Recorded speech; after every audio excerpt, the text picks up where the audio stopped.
was me. I like that. When I was young, I had 2 pair of leaves. Besides that, the pinstripes and the gray. The one I wore on Mondays and Wednesdays. While niggas flirt, I'm throwing tigers on my shirt and alligators. You wanna see the inside? I see you later. Here come the drama. Oh, that's that nigga with the fake. Wow, why you punch me in my face? Stay in your place, play your position. Here come my intuition. Go in this nigga pocket, rob him while his friends watch it, and hoes clock it. Here comes respect. His crew's your crew, or they might be next. Look at they man eye, big man, they never try, so we roll with them. I stole with them, I mean loyalty. Niggas bought me milks at lunch, the milks with chocolate, the cookies, butter crunch, 80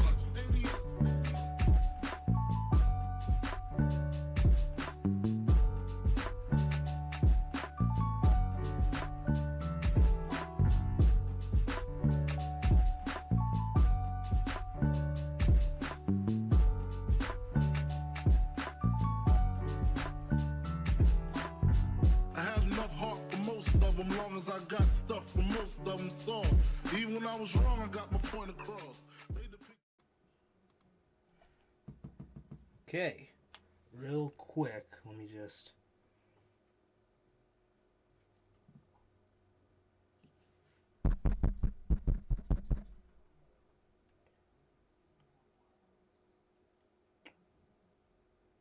Okay, cool. That's the mic it's picking it up from.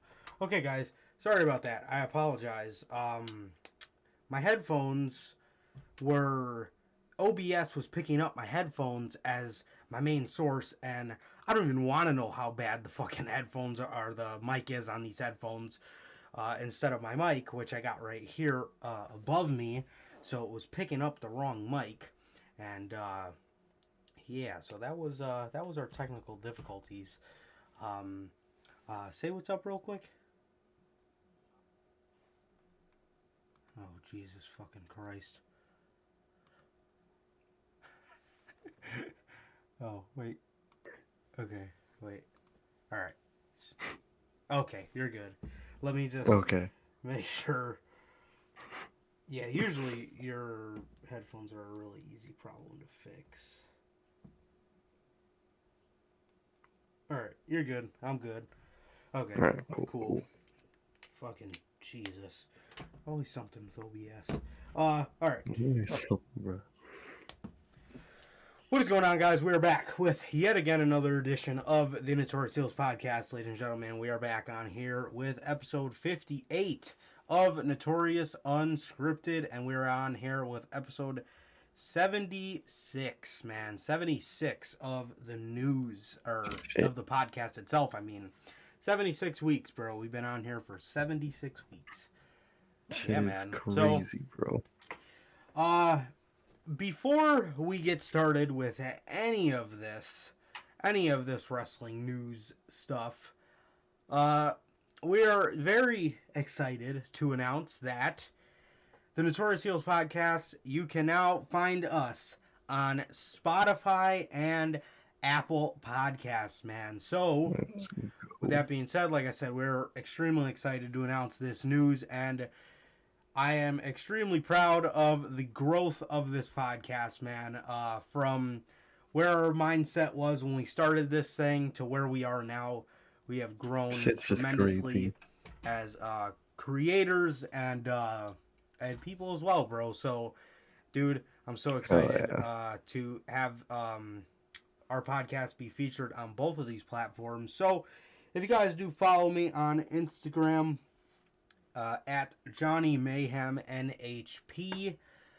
If you go to my link tree, you can find them there, or you could just simply search up the Notorious Heels podcast and Apple Music and Spotify as well. Make sure to go check us out there. Like I said, we are so excited to finally make the move over. And like I said, this is awesome news for us, bro. And we are extremely excited, man. So. Yeah, also, bro, if this is your first time watching, you guys do not know who we are here at the Notorious Heels podcast. I am Johnny Mayhem, one half of the hosts of this very show, and as for the other half, oh god, that is not how this goes at all. If this is your first time watching, and you guys do not know how this show works, every Monday We're on here with Notorious Unscripted, and every Friday we are on here with the news, man. Now, if this is your first time watching, guys, do not know who we are here at the Notorious Podcast. I am Johnny Mayhem, one half of the host of this very show, and as for the other half, we got my man Sir K here. How's it going, man? It's going good, man. It's going good. Just been chilling out, bro. Just last day of work for 5 days, so that was nice. A little 12 to 6, bro. Shit was, it wasn't bad. I mean, just did normal shit there. Understaffed as shit, so I had to do other shit I usually don't do. It was a day at the job, bro. Other than that, went home, ate like 4 fucking barbecue chicken fucking legs. Shit was good as fuck, bro. And I watched Raw. Shit was not good, bro. That shit. Oh, I was gonna ask, Worst is part that of the my best part of your day? best part of my day was coming home and eating some barbecue chicken. That was the best part of my fucking day so far until we got on here, man. So other than that, been normal, bro, and I'm just looking forward to these next couple days, bro. It's gonna be really nice. But other than that, bro, shit's pretty normal, man. But what about you, bro? How have you been? Yeah, man, I've been good today. Just did some driving around, came home, finalized getting the podcast moved onto other platforms. Hell yeah. While Raw was going on, so it made Raw a lot more bearable. But I was very, very much still paying attention to the show, and holy fuck, we'll get to that in just a minute.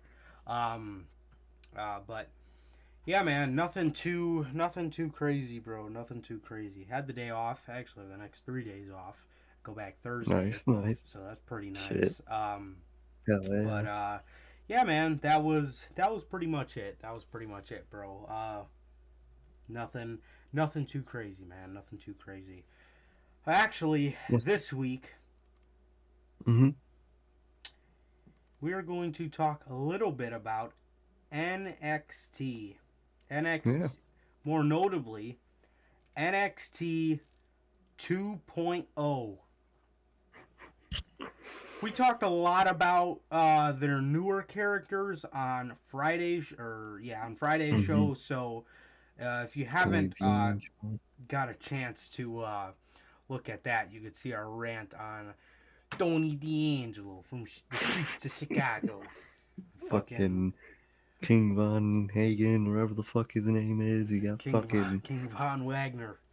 Von Breaker, whatever. Man, it is not good. This new. You just hear us all talk about it on last week's episode, bro. That shit was excruciating. Yeah, other than that, bro, like I said, we got Vince McMahon finding out that he had people still employed that he doesn't like Drake Maverick. So he got squashed to Ridge Holland. In the beginning of the show, they had Braun Breaker beat LA Knight clean, and LA Knight was in the main event of the fucking NXT title match. So, you can already see the Vince McMahon isms already. You can already fucking see it. Exactly. Low budget Raw with paint splatter is upon us, and that is sadly what NXT is nowadays. We got Mandy Rose revealing her new gimmick as Sonya Deville. Basically. And she is now in a group with Gigi Dolan and some other chick. I only know Gigi because that's Darby's ex-wife. So, man.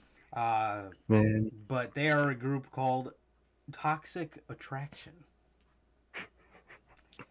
Is anybody excited for this?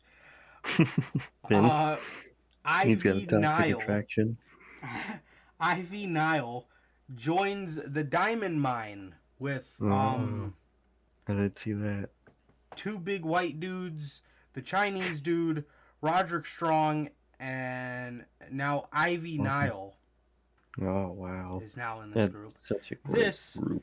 Would have been Marina Shafir, and it is not. It is Ivy Nile, and I remember when the Diamond Mine was looking to be interesting. Now it looks pretty dead. They announced a Cruiserweight title match next week with Kushida versus Roger Strong. I forgot Kushida was even the Cruiserweight champ.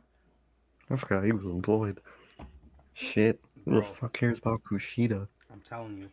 And then in the main of not the main event, but the match before the main event was Tommaso Ciampa versus Pete Dunne versus LA Knight versus Von Wagner. Why isn't Kyle O'Reilly here, you may ask?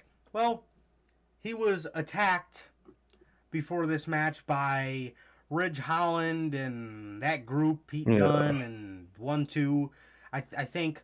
And Von Wagner, Cal Bloom, Edge, whatever you want to call this dude, saved Kyle O'Reilly. And I guess that was enough to get him an NXT title match. So... Well, that is some raw booking right there. Bro, I swear to God. There was something in here. I can't remember exactly what it was. I'm sure I can find it here. No, I can't. I believe there was like a 6-man tag or something like after the commercial break. Or something like that.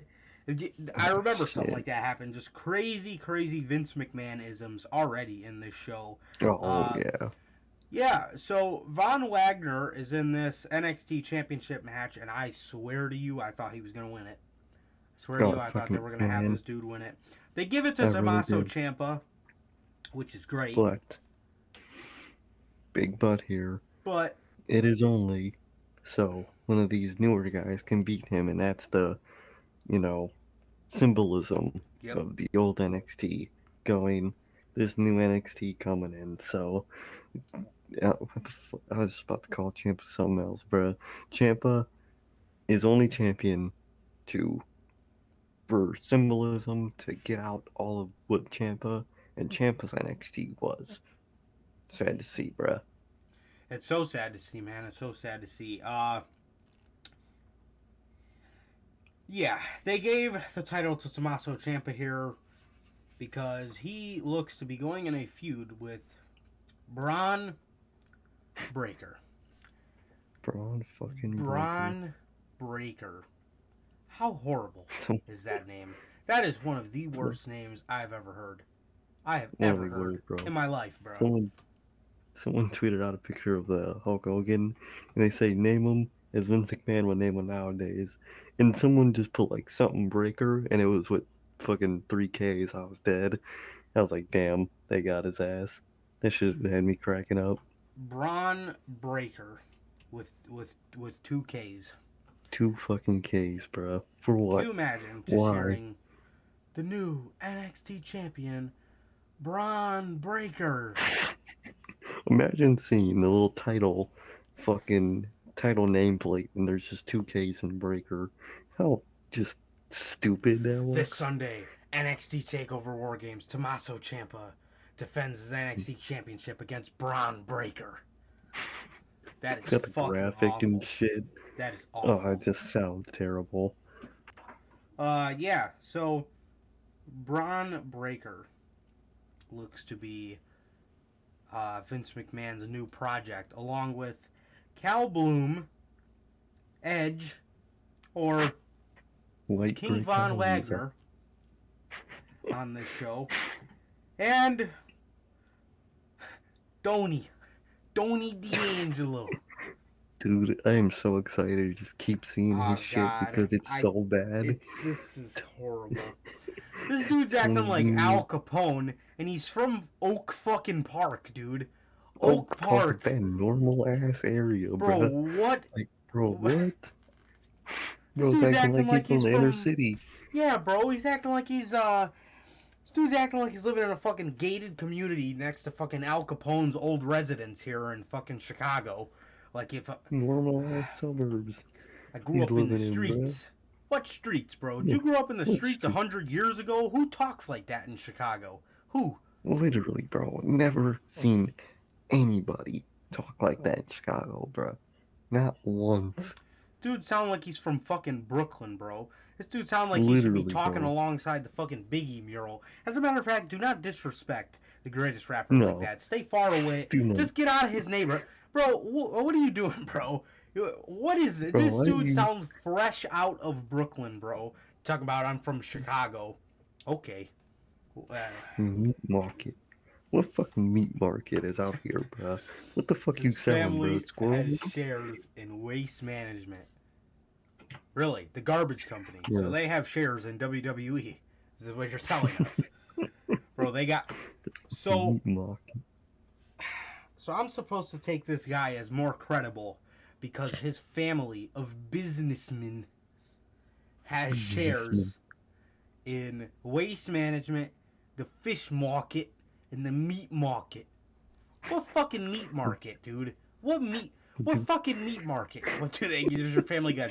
Does your family have fucking shares in Food for Less, bro? Who the fuck? Where? What? They got Bro, that shit in Jewasco. what Like, meat market does your family have shares in? Please tell me. Please, God, tell tell us, me. bro. Please. What fish Please market? tell me. Take me. Film a vignette in the fucking fish market in Chicago. Film a fucking vignette in the fish market of downtown Chicago, where you're from, supposedly, in the streets. Anybody who grows up Like, in the fucking streets of Chicago does not talk like they just starred in fucking the Godfather. Nobody literally, talks bro. like this that grows up in the streets of Chicago. Nobody fucking Nobody talks like talks that. like that. What are you, GTA Vice? That's some, like, Miami, New York shit. What the fuck are you... This reminds Bro, me of walking the streets of Lost Heaven during Mafia Definitive Edition. I gotta find my Tony taxi D'Angelo. cab with Tony Taxi. D'Angelo. Motherfucker looks like Schizo from fucking Days Gone, that fucking geek. Again, That's exactly, he got the hat and everything, bro. bro. Again, man.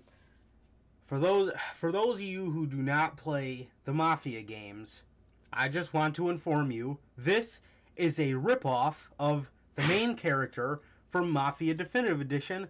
What is the main character from Mafia's name, you may ask? Tommy Angelo. What is this guy's name, bro? Tony D'Angelo? Does that sound awfully familiar? Come on, bro. Literally. He just took This the first name from fucking, what's that fucking famous ass movie? With the Scarface. mobster. Scarface. Yeah, that dude's name is Tony in the fucking Tony movie. He took Montana. that name.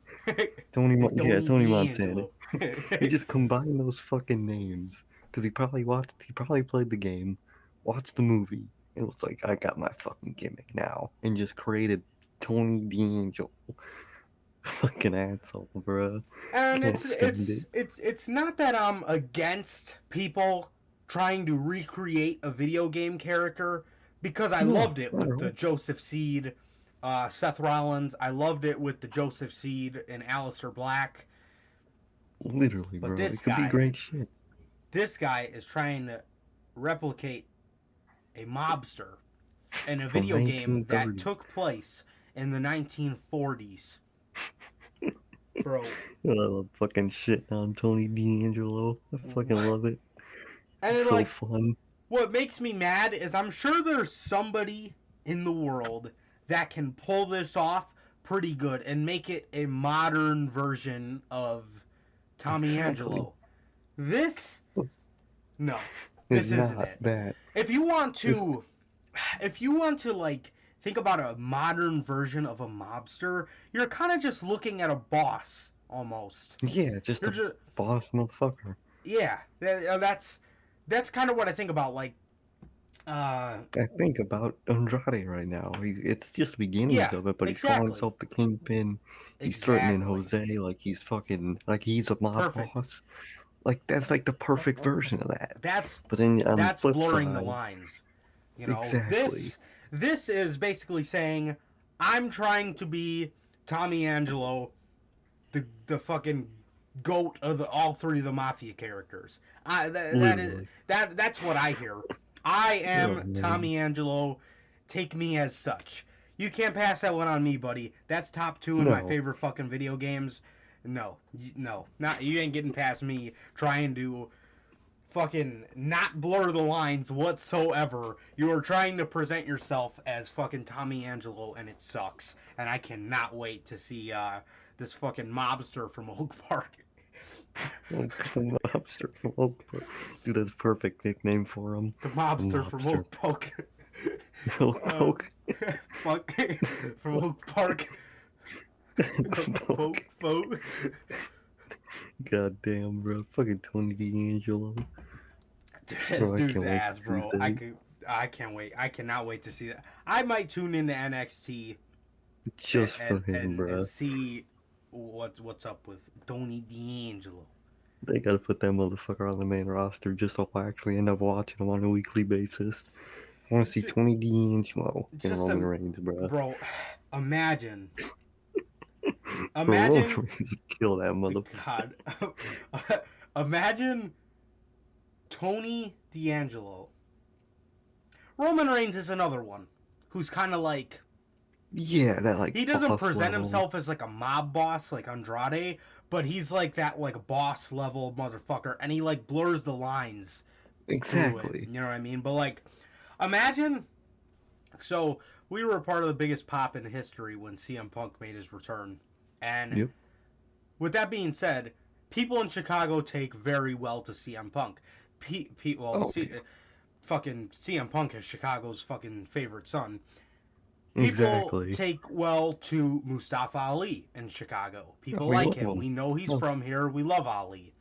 People take Hell, well to, so many We people. damn near got Sky Blue a job just because we fucking cheered her because she was from Illinois. Exactly. Like, this place is Exactly. just the goat. And he wants to ruin. Can you He imagine is from. people Mhm. taking? Can you imagine people, how people would take him coming out and being announced from Chicago, Illinois? Oh, people boo the fuck out of him, bro. I'm trying to find. Someone made a post about the fucking. Oh my god, and the caption was so funny. It was like, "Hey, asshole, Chicago is not New York." I gotta find that shit, bro. That's I fucking great. love it. Where the fuck is Tony D'Angelo? Oh, there it is. That shit's great, bro. Yep. Fucking who? Hey, asshole. Chicago is not New York. Love it. So yeah, we get this main event. Tommaso Ciampa wins only for symbolism, and in the main event of the show,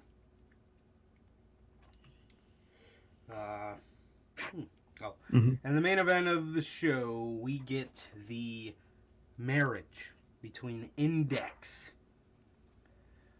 This was entertaining. It wasn't bad. Mhm. I liked it. This, if you ask me this now, this is setting up for the end of Yeah. Johnny Gargano. Brian. Mhm. This is setting up for the. This is the Adam Cole and Kyle O'Reilly for Johnny Gargano. This is. He's gonna get pissed at Dexter. He doesn't like Dexter. We all know that. He does not want Dexter a part of the family. And he's gonna turn. He's gonna turn on Dexter. Him and Dexter are probably gonna have a feud, and that's gonna be it for Gargano and NXT. I really believe that. I think Gargano doesn't want to go up. I think Vince sees that as a slap in the face. All these old timers in NXT, all of the Garganos, the Ember Moons, the Ciampas, all these old timers, he wants to get rid of them. And for a guy like Pete Dunne, I think it's different because I don't think Pete Dunne is opposed to the idea of going up to the main roster. No, or maybe I think he he's is. open to it. But I think he is open to it. And Vince McMahon likes that if he ever needs somebody to tell the shareholders, well, we're going to get a fresh face, shareholders. He's going to bring up a guy like Pete Dunne.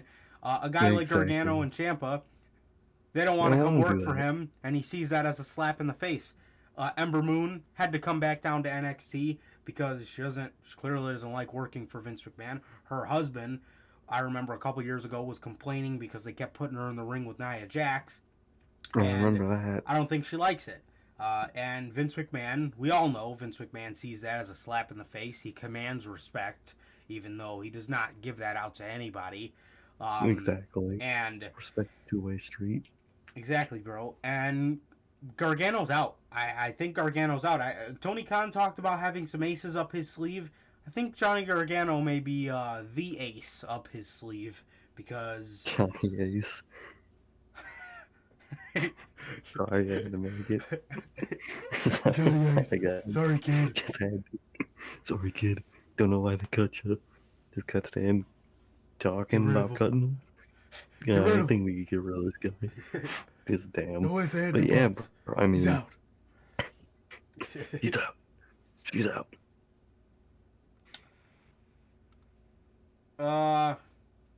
Yeah, bro. Yeah, the wedding was good. We heard Dexter Lumis say, we heard him talk, so Mm-hmm. that was interesting. I would be lying to say that I'm a little sad that we never got to see the whole Triple H vision of the Dexter Yeah. Lumis character, because this character was way different. And obviously, once they moved to 2 hours, we started, when Dexter came back from his injury, we started to see the Vince McMahon-isms in Dexter Lumis change a little bit. He's not bad at all. No. He's not, unbearable. But I would be lying to say that I would be lying to say that I'm completely happy with this character. I just wish we would have got to see the full Triple H vision of the Dexter Lumis character. Exactly, bro. And he would have fit so better in the old NXT, bro. I was thinking when I was getting home from work earlier, bro, like NXT's theme song for their weekly show used to be Slipknot, bro. Now look at them, bro. What Slipknot song was Come that? on. Unsainted. No, it was All Out Life. Oh, okay. I I was gonna say I remember don't that, yeah. remember it being on. I remember a Takeover song being Unsainted. Yeah, it was All Out Life was the NXT theme song. Yeah. Just to think of the comparison now, man. It's just sad. Yeah. Even I remember their one Rage was really good. Yeah, Rage wasn't bad. And then Resistance was good. I remember that shit. Yeah, that was a good one. Yeah. Rage was the one that was like. Yeah, that was more of Yeah. like the generic one, Yeah. but it wasn't bad. But remember Roar of the Crowd? I think. Yeah. Roar of the Crowd. Yeah. Shit. Yeah. My favorite one's the NXT UK, bro. The wrong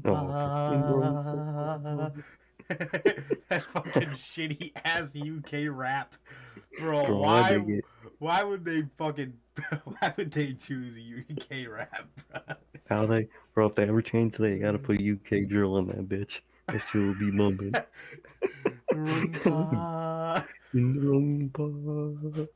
Fucking British people, bro. I can't take this shit seriously. Bruh, for real, that shit is ass, bro. Yeah, so that was NXT, and at the end of the show, we got a stare down between Braun Breaker and Tommaso Ciampa. Fucking stupid as hell, bro. Makes no SmackDown. sense. SmackDown. WWE starts SmackDown with starting some kind of feud between Big E and Roman Reigns. For what, bro? Dude, Roman... What was I just on here saying last week? I hate that they have Roman Reigns in 2 feuds at once. And now... It's 3. It's 3? Not tonight, it's 4. After tonight, I was going to say, you can even add Bobby Lashley to that list now. And besides, well, we'll get to that with Raw, but what the fuck are you doing with Roman Reigns? I'm telling you right now, you do not want to overexpose him. Because he is amazing where he's at, where he was at. Now that you are going, if you're going to start overexposing him like this, I'm telling you right now, don't even fucking start. Don't even fucking start. If both of their fucking main roster shows start in with Roman, that shit is gonna get stale instantly. It was already stale tonight. Holy shit, I don't know. We'll get to Roman it. is great. Oh, yeah, exactly. We'll get to that. But man. Bro.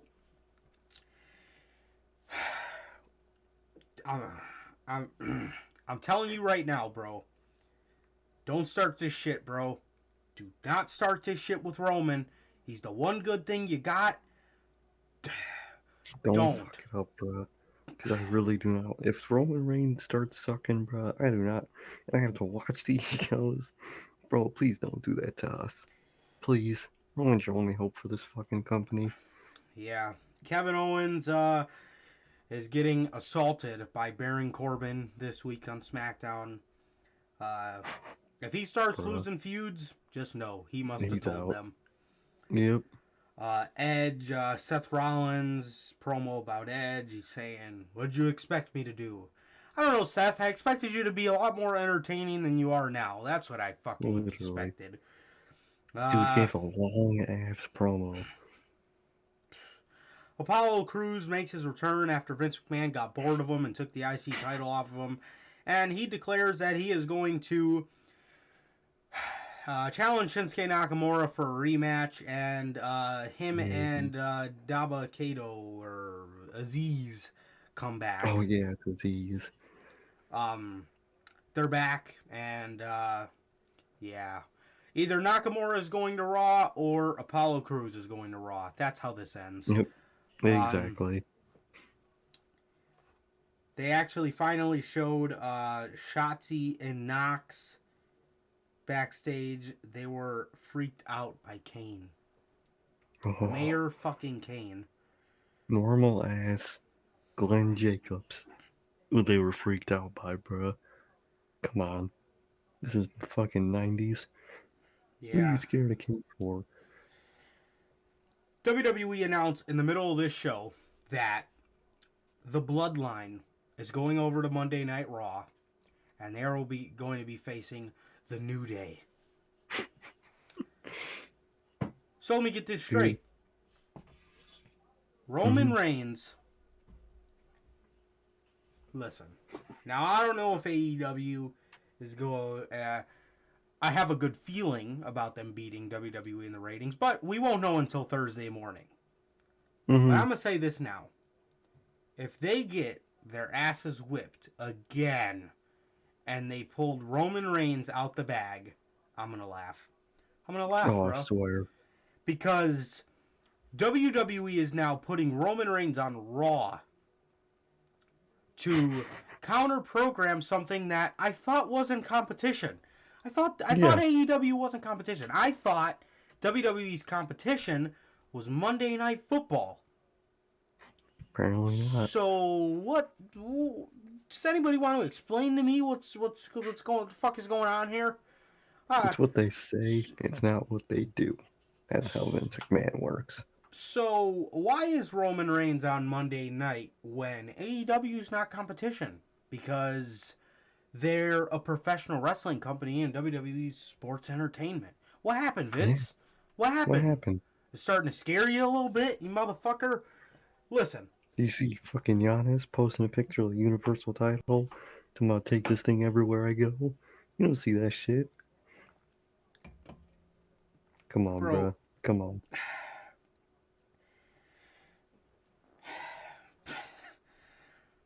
Don't fucking start with overexposing Roman Reigns. Don't. Please do not.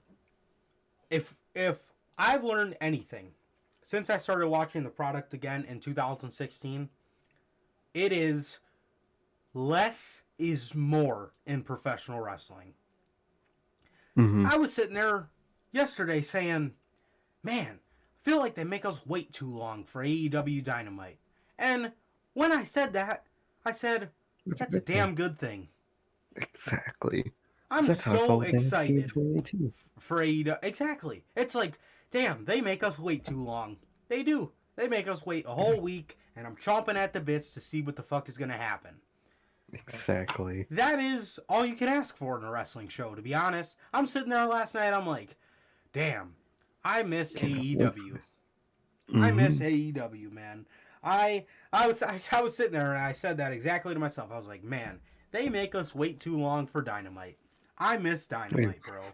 That's a beautiful thing.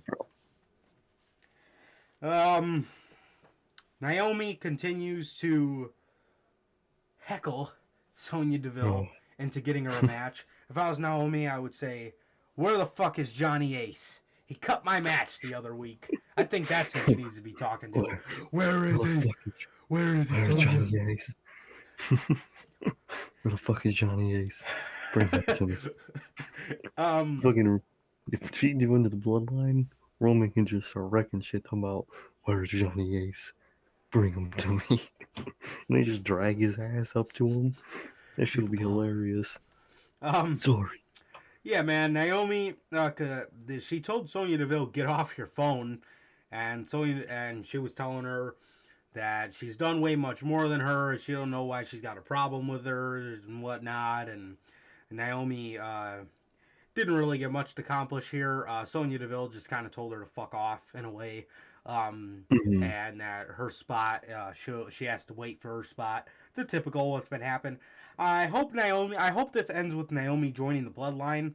I hope it does. And yeah, Dominic Mysterio gets beat by Sami Zayn, and Sami Zayn starts laughing in Mysterio's face.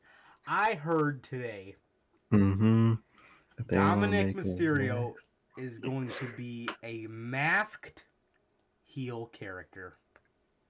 The thing Vince does not understand about luchadors is the whole point of the mask and the name is to that never they, show their face. Exactly, and to not know their identity. Kalisto, we don't know his name. We don't know his face. That's the whole point of wearing the mask. Exactly. That was the whole point of Rey Mysterio wearing the mask. He was Rey Mysterio and that kid, right? Like, and then he's just gonna put on a mask? What the Who's that? Who is that guy? Oh, bro, that's, how commentary's gonna react. He's just gonna show up in a mask with some new name, and they're like, oh my god, who is that? Couldn't be.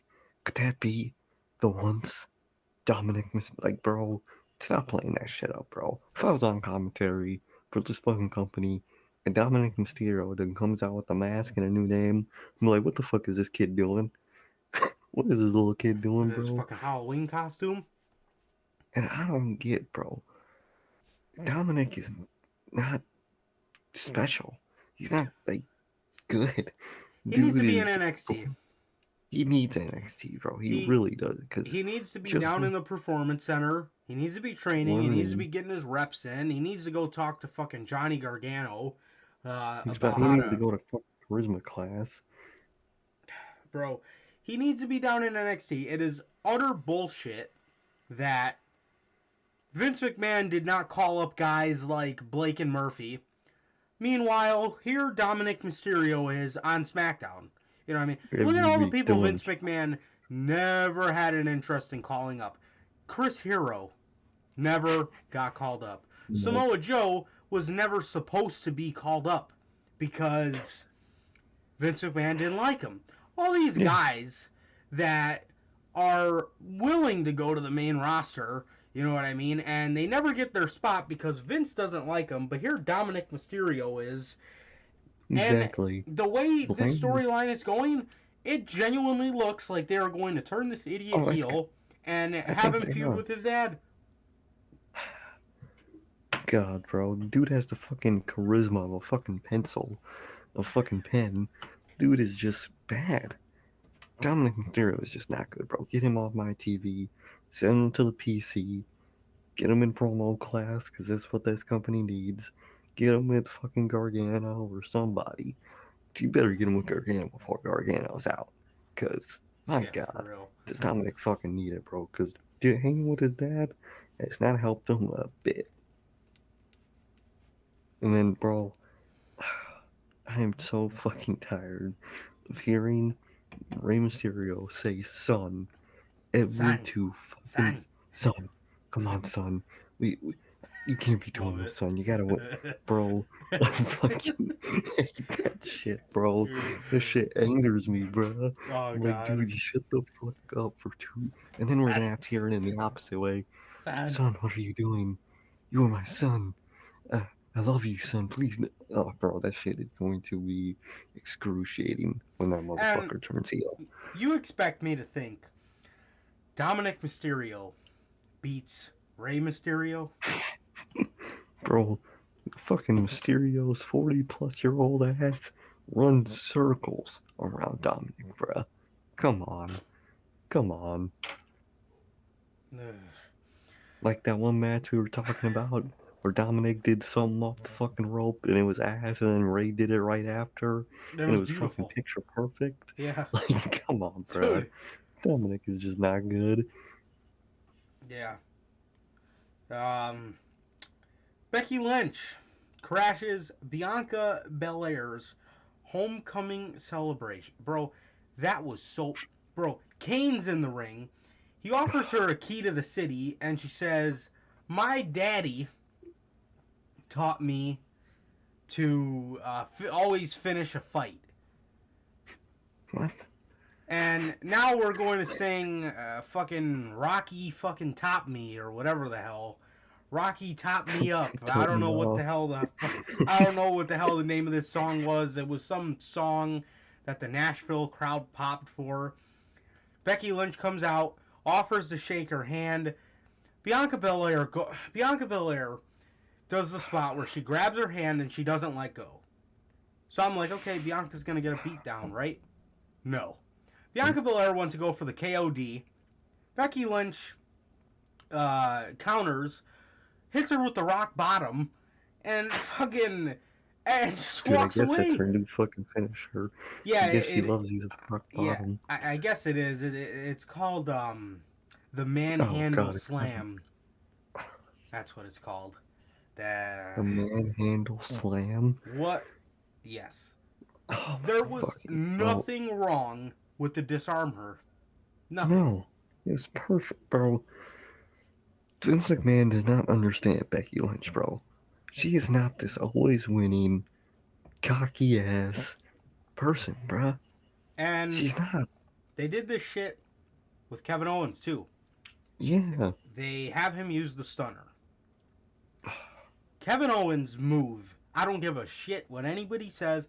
Kevin Owens' finisher is the pop-up powerbomb. Literally, it fits him so perfectly. It does. Becky Lynch's finisher is the disarmer. It is not the rock bottom. Oh man. I hate this company.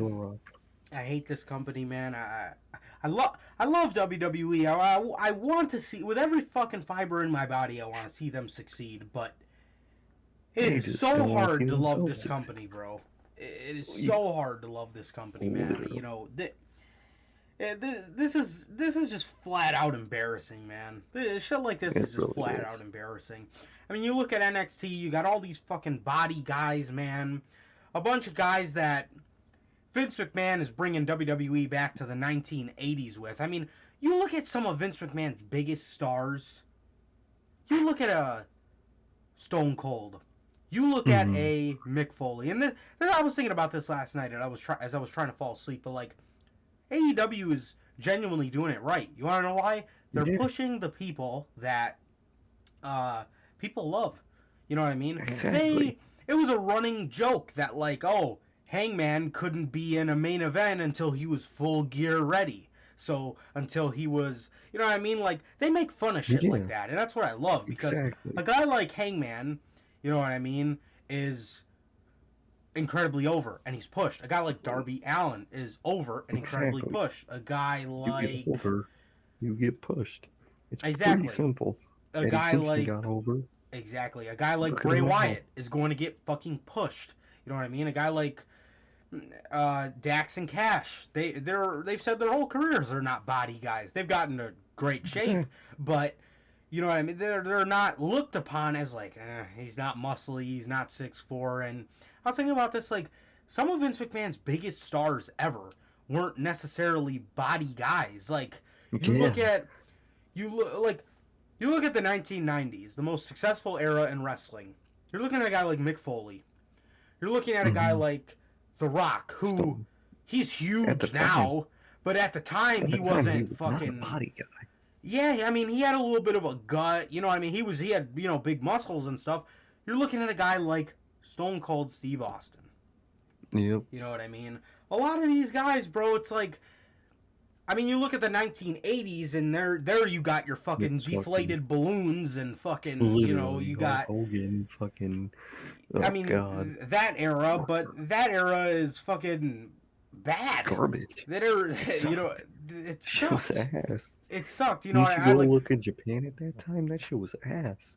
Yeah, exactly, bro. Like, I know those characters are huge names, and that's fine, but if we're talking about wrestling itself compared to now, yes, it was more It was believable then cheap. because nothing got out yet, but, I mean, you can't even compare it to the wrestling we see today. You know what I No, mean? The God no. promos there's so much more realism in the promos. Uh, you know what I mean? I Daniel saw a Bryan tweet. said this. You Mhm. show somebody good professional wrestling, and they'll enjoy it. You know what I mean? Exactly, bro. Exactly.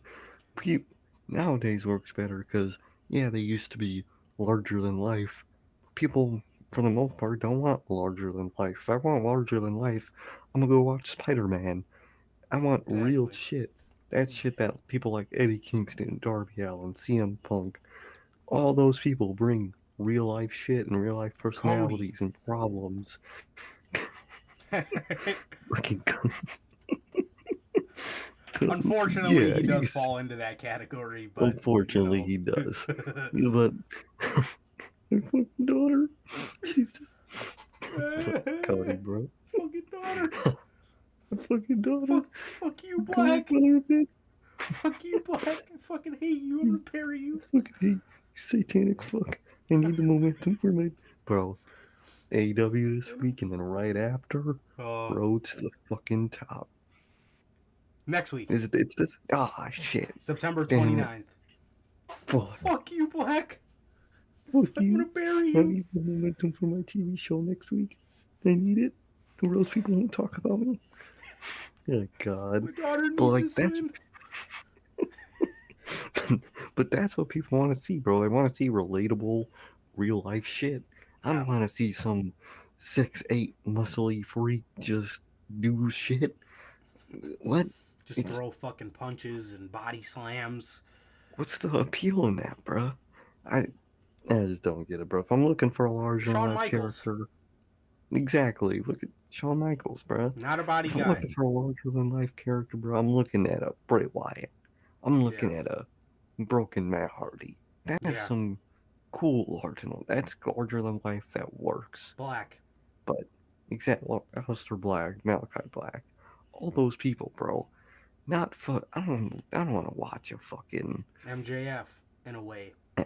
exactly. He in a way he's damn near larger than life. He's so fucking heel. It's fucking unbelievable. Like that's who I want to see, bruh.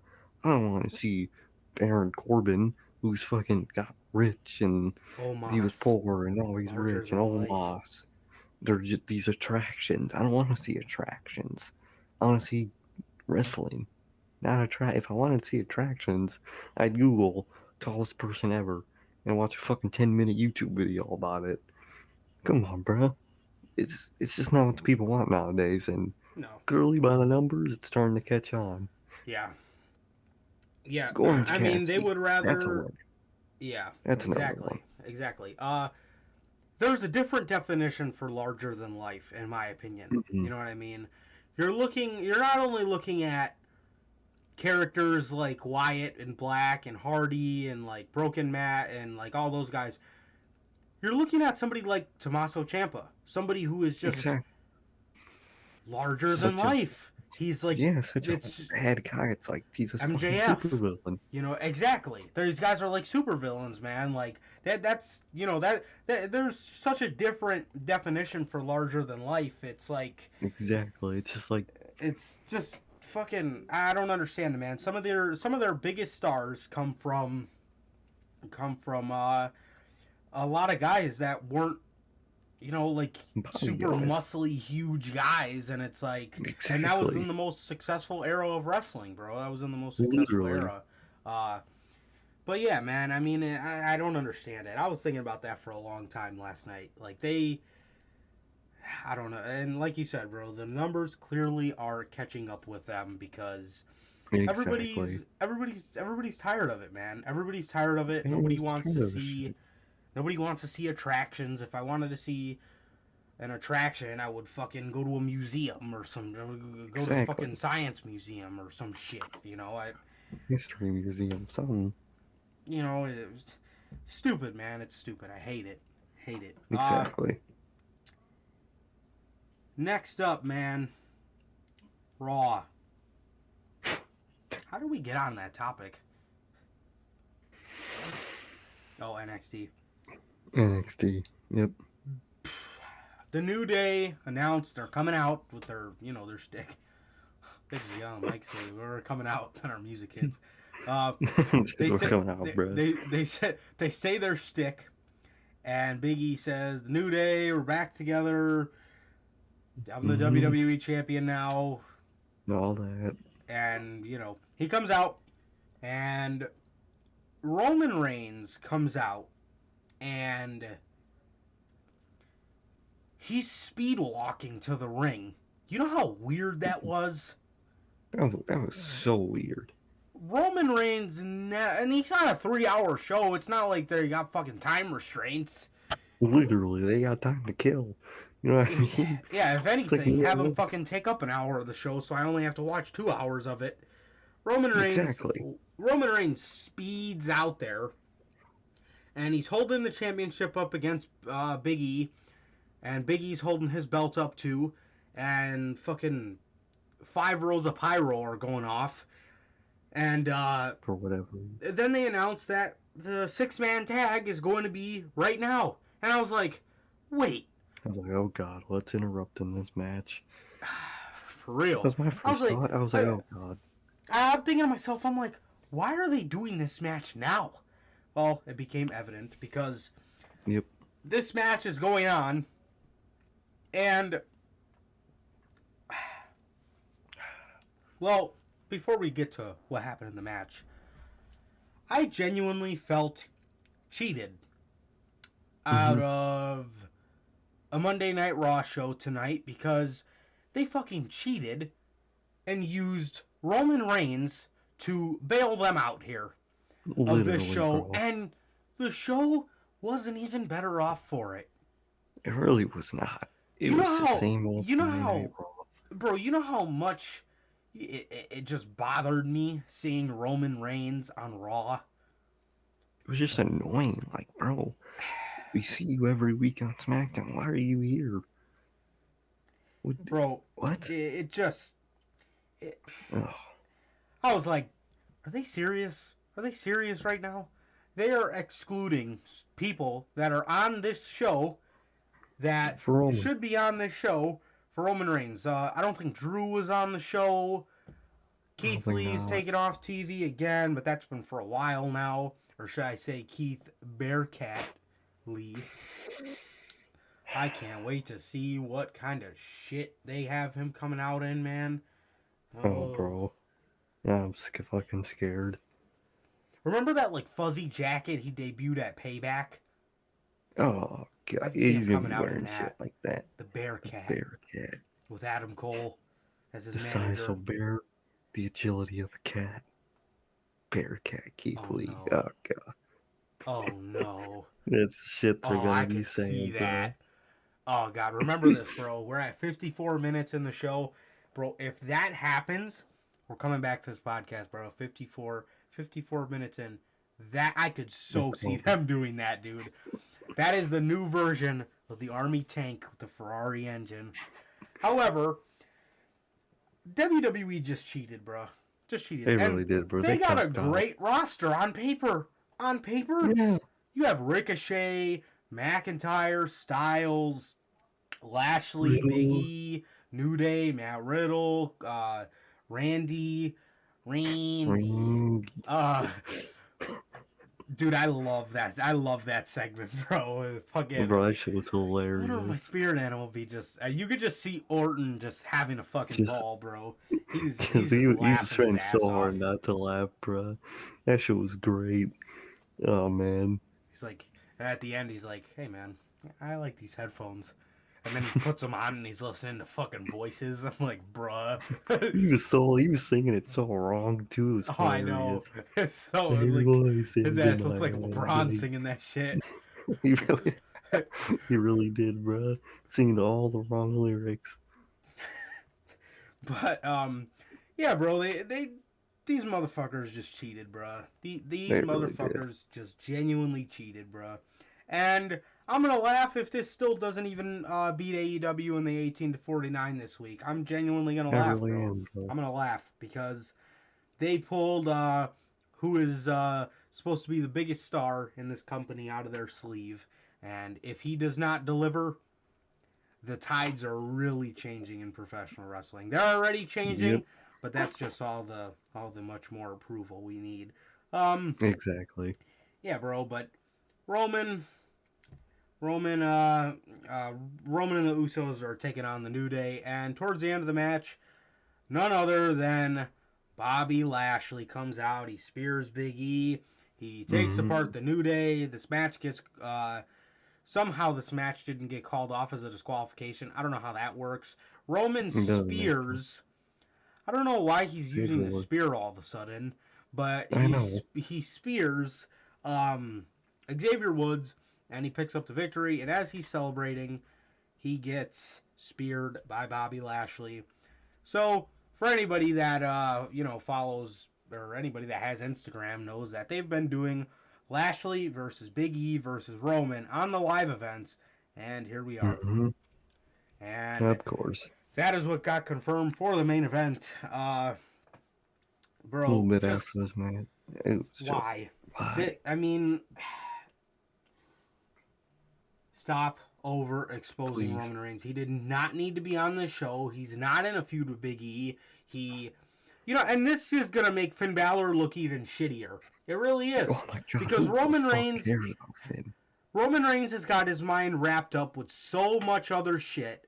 He's damn near, in 4 feuds at once, and Finn Balor's pulling out the demon. The demon has to beat him, right? Roman Reigns has his mind wrapped around all this other shit. It's almost inevitable that Finn Balor is going to beat Roman Reigns. And when Finn Balor loses, which he will, it is going to look so bad on him. Oh my God, yeah. Dude, I mean, just think about it. Fourth fiddle at this point.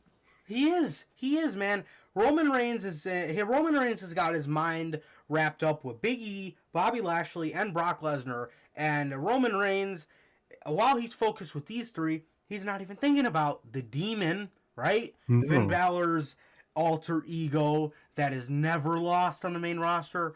Roman Reigns, it's almost a guarantee for Roman Reigns to lose, right? Just fucking wait, because when he doesn't, and he won't, Finn Balor is going to look like a fucking idiot, bro. He's going to look like an idiot, man.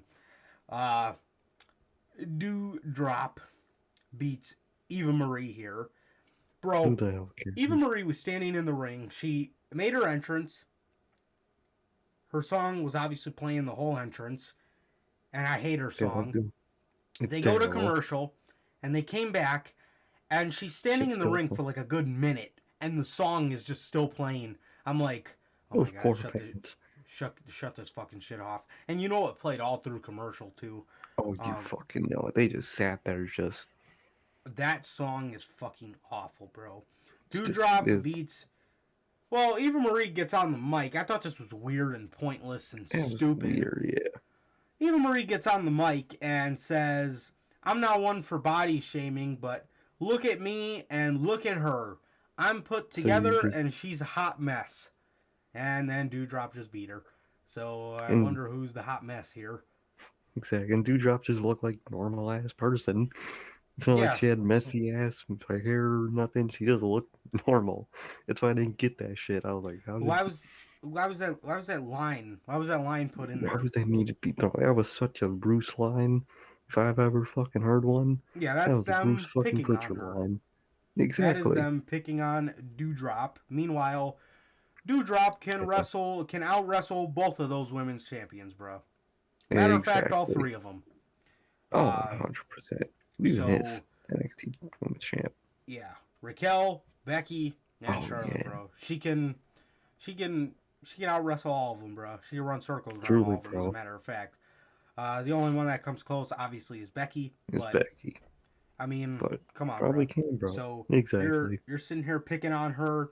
Meanwhile, she's one of the best fucking wrestlers you got on your roster. Shut the fuck up, man. Who the fuck wrote that line? Literally. Yeah, pointless match here. Doudrop wins. She's been beating Eva Marie like 5 weeks in a row. I don't know why she hasn't been served a pink slip yet. However... Rematches. Speaking of rematches, Randy Orton takes on AJ Styles here, and he beat him, and that was it. So nothing much Who to say cares, on bro? here. You know what I am scared for, bro? I am What's so that? scared. They haven't made the match yet.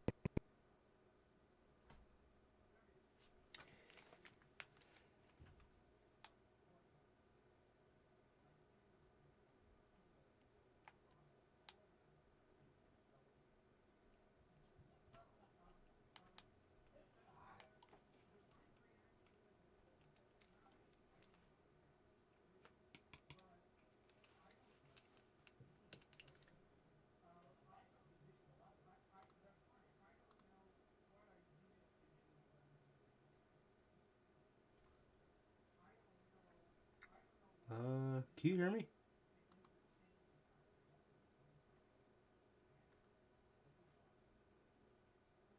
What in the hell? Okay, that's still my source of audio. Give me 1 second. I don't know why my headphones shut off, and now I shut them back on, and experiencing some problems now.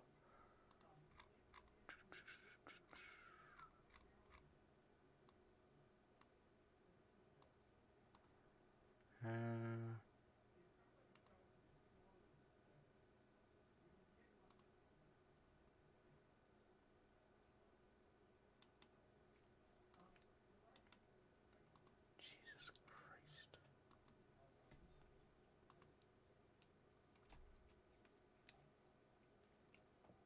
Christ. Say something? Motherfucker. Why? Why does it do this?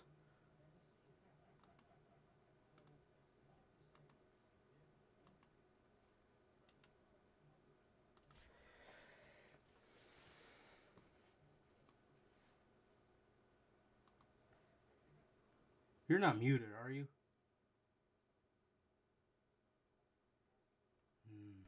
What the fuck?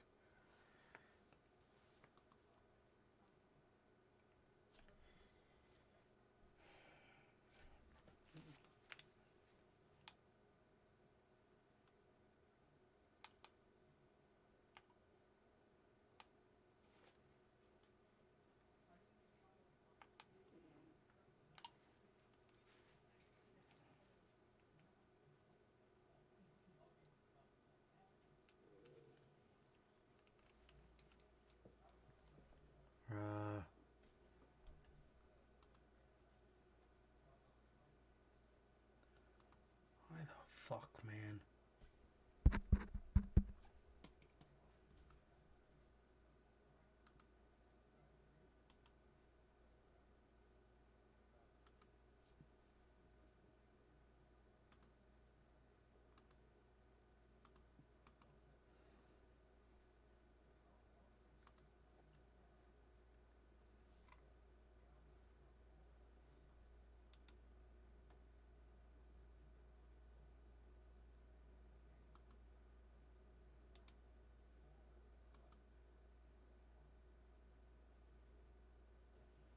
Oh, okay. I think you're back.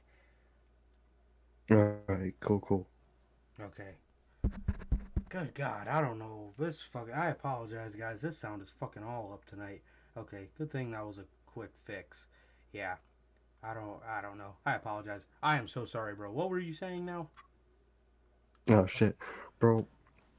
I've been Sorry, thinking bro. about this, bro. I'm so scared that at Extreme Rules we're gonna get Xavier Woods and Kofi versus Riddle and Orton, and since they want to do the bloodline so bad, Yeah, versus the me New Day, too. that they're gonna fucking win those things and just totally ignore the best thing about Monday Night Raw. So I'm scared as fuck for that, bro. I don't, and knowing WWE, they would do that, and then the pay per view after, or whatever the fuck that fucking New Year's pay per view is, they'll win it right back, just for Survivor Series. I please hope they don't do that, bro. But I genuinely think at this point that they will. I could absolutely see that happening.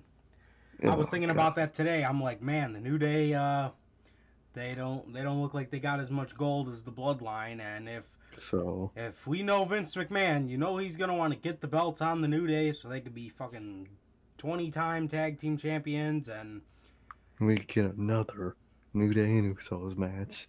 And, oh, yay. Yep.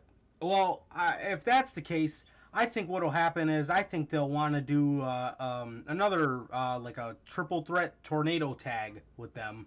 I can see it. I can fucking see it. Hopefully, at least. Because they did that a couple years ago with the Shield and the New Day. Yeah, that's so I true. could see That's them true. doing that with the Bloodline and the New Day. Oh God. Yeah. Next up, Shayna Baszler versus Nyah Jax. Shayna Baszler won this match so quick, I was floored. I heard about that. She beat her. I watched it, but and kicked her outside of the ring. She looked like she was feeling bad. Then she kicked her outside of the ring. Then Shayna did that Dakota Kai spot on the steel steps to Nyah Jax, and Nyah Jax was screaming like a fucking hyena, bro. Bro, I cannot stand when the women scream, bro. Like, the only person that was able to do it successfully was Nikki Cross in NXT. That was the only screaming I allowed. But bro, anytime remember when Carmella would do that shit all the time, bro? Oh my god. That I fucking hate when they do that shit. That shit is just oh man, I just can't stand that shit. But hopefully this is a turning point for Shayna. I mean, this is probably all we're gonna get. But I'm gonna keep the hope there. And it's not gonna the hopes aren't up, but the hope is there. So hopefully they follow up on this. Yeah, man. WWE seemingly puts Angel Garza and Humberto Carrillo in a tag team together. God damn. It didn't look bad, being that these two are cousins. And yeah, exactly. Yeah, I mean, bro, if this is a fucking gateway for them to use these two guys, I'm all for it, man, because this is just... I forgot Angel Garza was employed, man. I really did. Dude, I thought they were quite released like a year ago. God damn. Bro, for real. They beat Ali and Mansoor here, so I guess Vince got tired of them already. And he probably is bored of them, I think. Yeah, I could definitely see it. Yeah, bro, and yeah, that was that. So next up, Rhea Ripley and Nikki, as Sonya Deville says, AHS come out, and they're standing on the stage, and I was like, oh no, what is this? So then they started talking about the Connor's cure and fight against pediatric cancer and stuff like that. So I was like, okay. So I swear to God, bro, I think Rhea Ripley forgot her line. No way. She forgot, she was like, because you could hear Nikki tell her, she was like, we have been... And then you could hear Nikki say, fundraising. And then Rhea was like, fundraising money for the pediatric cancer. And I was like, oh. Like, bro, I get forgetting it, bro. But how do you forget your promo for a charity promo, bro? How do you forget that, bro? And the thing is, too, they tried to play it off like Rhea was crying. There was no tears in her eyes, bro. You could hear Jimmy Smith say, Rhea Ripley's getting a little emotional here. And I was like, no, she's not. And you're like, oh, man. Oh, dude. Forget your lines for charity, bro. I was just sitting there gritting my teeth. I was like, fucking God. I was like, dude, that's not good. You forget she was like, we've been fighting this, and we've been fundraising money for the fight. Just fundraising money. Yeah, you just hear Nikki say fundraising, like very quietly, because she like put her mic down, but you could still hear her go fundraising. You gotta go watch that shit back. Fundraising money for the charity, and I was like, oh my, how the fuck do you forget that line? For charity, bruh. God damn. Now, that's the most obvious. What else are you gonna say there besides charity? You know what I mean? How do you? Oh, bro, man, That's just sad. That's just sad, bro. Yeah. Jesus. Natalya and Tamina ended up losing the tag team championships I heard to it. Rhea Ripley and Nikki ASH. And yeah, I You know what mean, that means? yeah, we got RK We get Bro to see them on 2.0. SmackDown. No, it Oh, means we get to see fuck. them on SmackDown now, too. I would move Rhea to Yay. SmackDown. I would. And hopefully that's a way to permanently get her there. We got RK Bro 2.0 on the show. And Mm-hmm.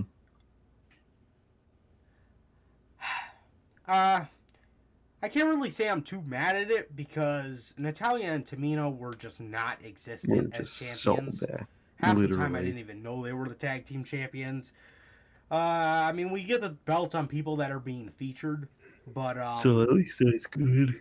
yeah. So I mean, at least you have that as a positive. But at the end of the day, what is this fucking group gonna do for anybody? You know, Exactly, so, bro. It's gonna do nothing for nobody. I mean, it is what it is, and yeah, who cares, man? Exactly. Who cares?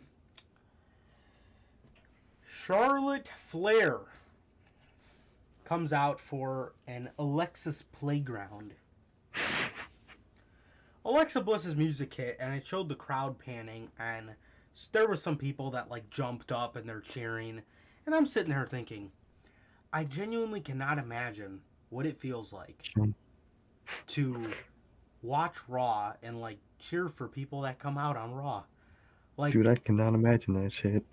yeah, because I watch Raw and I think to myself, like, oh, I'll never get to see these people perform unless they go somewhere else. Like, I will And never they're hyping. go to Yeah, fucking Raw, bruh. Dude, Never. I would rather, man. I would rather go to work than go to Raw, bro. Real shit. 'Cause you gotta Watching make the Raw drive is out like there. going to work. Literally, bro. It's a fucking job. Shit. It is, bro. Fucking Raw, man. That's Raw for you. It is. It is a fucking job. It genuinely is. It's a chore. It literally is. So they're talking about their match, and Alexa Bliss starts telling Charlotte that she's insecure, and she starts telling her, "What are you without the championship?" And then Start blowing it Alexa down. Bliss walks right into She her own really trap. did. She tells Charlotte, "What do you know about being original?" And Charlotte, I love Instantly. this. Charlotte looks at Alexa Bliss and goes, "Hold on, don't you even start about, or said, don't you even talk about being original?" Literally, And I was like, bro. damn. Damn. I was like, oh shit. She was, bro. Charlotte was instant with that shit. That shit had me cracking And up. You could Alexa, easily see like the what the fuck and her face. Alexa Bliss was just looking like, damn, Like she damn. got me there. Oh, Let I say that, bro. Walked Alexa right Bliss into was that just one. looking. She was like, oh shit. It was like, Damn. fuck. She when I got my say that ass. shit, it was like, she got me there, bro. Gotta give that one to her. You got me. But Exactly. But yeah, so Alexa Bliss hops on Charlotte. Charlotte throws her down. She takes Charlie doll and fucking rips the head off. Can't wait to see the doll come back. Oh god. And then she tries to go for Lily, and Alexa Bliss puts an end to that. And Charlotte Flair walks away. We're still ripping up the doll, and people are cheering for Alexa Bliss. And that was that. Reginald continues to be the greatest book champion in WWE history. Fucking the fucking 24/7 fucking goons are planning a heist on the motherfucker. Oh, dude, Yeah. it's so bad. I'm so done with it. Get rid of that Sheamus, fucking title, bro. Sheamus has another rematch with Jeff Hardy. And if Jeff Hardy wins, he gets to be in the match at Extreme Rules, which he does, and he's going to be in the triple threat match. Who gives a flying fuck? Who cares, bro? Who fucking cares? And Big E versus Roman Reigns versus Bobby Lashley ends the show. And we have Bobby Lashley, after doing all of that, later in the Beats night, pin. get pinned to Roman Reigns here. But what were you supposed to do, bro? Why would they You book booked this yourself in match? the corner. You're booking Literally. 3 people that do not need to lose.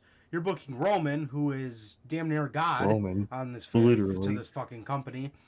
You have Big E, who just won the WWE title. He cannot fucking lose whatsoever. It's bad enough that he lost in general here. And you have Bobby Lashley, who, dude, suffered enough losses. He can absolutely not afford a loss on this show. Bobby Lashley is just being absolutely... Bobby Lashley's building himself up as a monster heel to eventually be taken down by Mr. Bill. And that is going to be Bobby Lashley's humble pie. And look it, JD had tweeted this out. He said, how stupid does WWE look? How stupid does WWE look now breaking up the Hurt Business? Exactly. You could have had a feud on your head. Bloodline versus New Day versus Hurt Business. Bobby Lashley's out there, lone wolf, like a fucking idiot. MVP's not even out there. And he eats the pinfall loss. And Roman Reigns picks up a victory. And WWE makes it clear that Roman Reigns owns Monday Night Raw too. He just fucking owns everything at this Might point. as well. He's fucking Tony D'Angelo. He owns shares in the company at this fucking point. Yes, they're putting him above everything. And now they're starting to overexpose the fucking guy. So this is just fantastic. And hopefully this does not begin the downfall of this man. Yeah, because this has been a great run. But, however, I would be lying if I told you guys that I felt that this was not the last time we're going to see him on Monday Night Raw. Oh, definitely not. God, no. Yeah, man. So, that was Monday Night Raw for the night. AEW, man. AEW. AEW Dynamite. Pretty good episode this week, man. It started off with the in-ring debut of Adam Cole. Baby. Adam Cole versus probably the most legit superstar of our generation, the Elite Hunter. Frankie Kazarian. fucking Kazarian. Frankie Kazarian. Bro, the man. Frankie Kazarian himself. The Elite Hunter. Adam Cole's a fantastic match with Kazarian here on tonight's show, and he just absolutely shows why WWE are morons, and they should have never even contemplated letting this poor man go. They should have never contemplated being a heel manager, because clearly he has a lot left in the fucking tank. The dude is like 32 years old, and you wanted him to be a manager, just like they did for Lio Rush. And what did that do for his career? Absolutely nothing. Exactly. Adam Cole has a great match here with Frankie Kazarian. He picks up the victory, and he says there's 3 people that have irked him since joining AEW, and that is Christian Cage, Jungle Boy, and Luchasaurus. And he challenges them next week to a match against himself and the Young Bucks. And he says, the Super Click is back, baby. Hey. Constructive criticism. Mm-hmm. Adam Cole says baby way too much in his promos. Way too fucking much in his promos. I don't like it. I don't like it, man. It's... you gotta tone it back a little. You gotta fucking tone that shit down, bro. You gotta tone that shit down. I also don't like how it says it a lot in his theme song. I just hear baby too much. Like, it's beautiful when the fucking crowd hears it. It's beautiful when the crowd says it for the Adam Cole baby. This dude should have been coming out to I Got Something For You. He really should be. And but I think that's more of an ROH thing, so. Yeah, unfortunately. But still, if I'm TK, I'm busting out the bag for that fucking song. Exactly, yeah, I'm telling the motherfucker to give it over. That's my constructive criticism. Cut it out with the baby. It's way too much. Hey, it's way too much. I love Adam Cole, baby. Please don't make me hate it, bruh. Please, God. Please don't. Don't make me hate this shit. Exactly. CM Punk sitting on commentary. Taz comes out. Taz and Hook come out. Punk gets in Hook's face, and Hobbs comes from behind him and puts him through the announce table that did not break. Poor CM Punk, man. He's just got bad luck with tables. Brutal. That shit looked Dang. brutal, bro. That shit looked brutal. But, however, it did get announced that on Rampage next week, the 2-hour version of Rampage, CM Punk will be having his first television match in 7 years. And he's going to take on Powerhouse Hobbs, bro. I am happy for Hobbs, man. That's awesome. Yeah, good for him, bro. Shit. CM Punk's second match in professional wrestling is against Hobbs. That's awesome. What a lucky guy, bro. Shit. Yeah, that's awesome, man. CM Punk. CM Punk, man, coming back, working with all the younger talent. You have to appreciate it, bro. You really do. Exactly.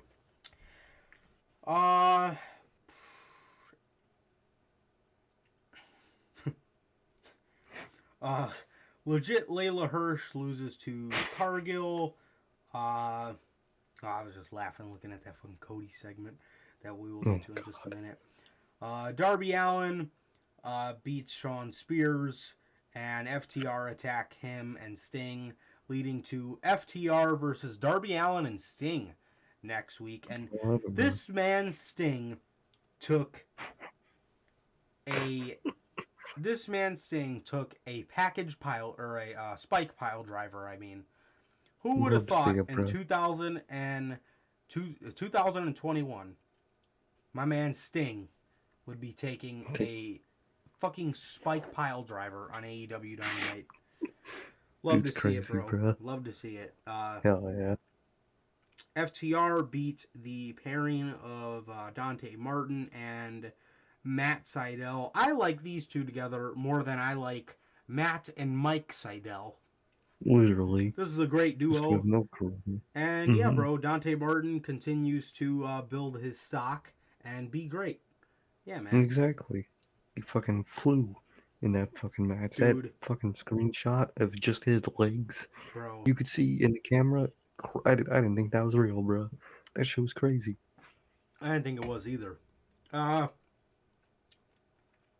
Men of the Year and Dan Lambert with American Top Team are standing out there, and Dan Lambert is hilarious, bro. Dan Lambert channels his inner Vince McMahon every week, and I love to see it because I love to see the kind of heat he brings, because it's not go away heat, but it's like he's presenting himself as the enemy. Like, he is everything that AEW fans hate to hear.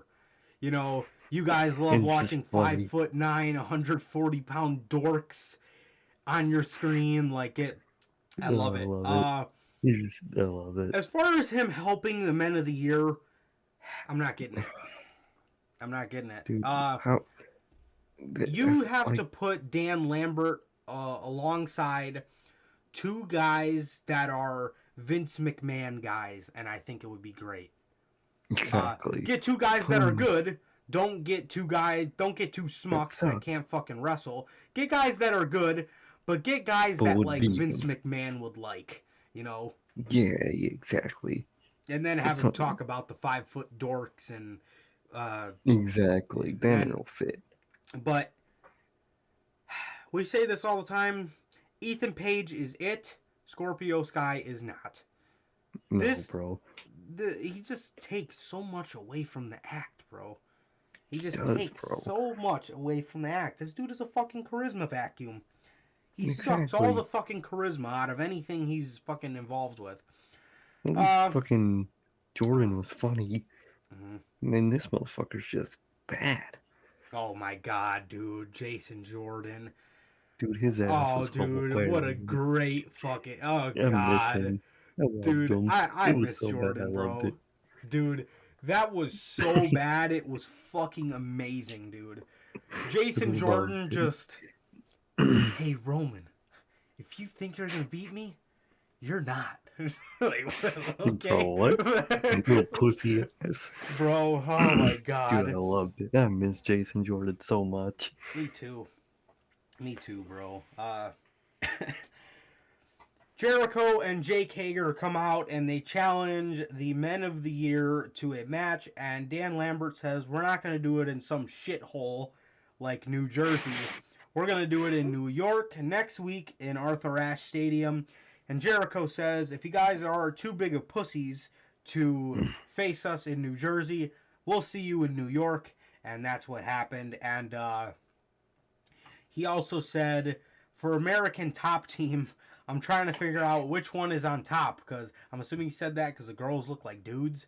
So, Yeah, fucking, I think that's why he said it. yeah, that fucking made me laugh. But That shit was funny. great segment here, bro. Dan Lambert, so far, he does not give away go-away heat. No. He's great, but does he help Men of the Year? No. No. And is it He his does not. fault? No. It's not. No. It's not his fault. It's really not.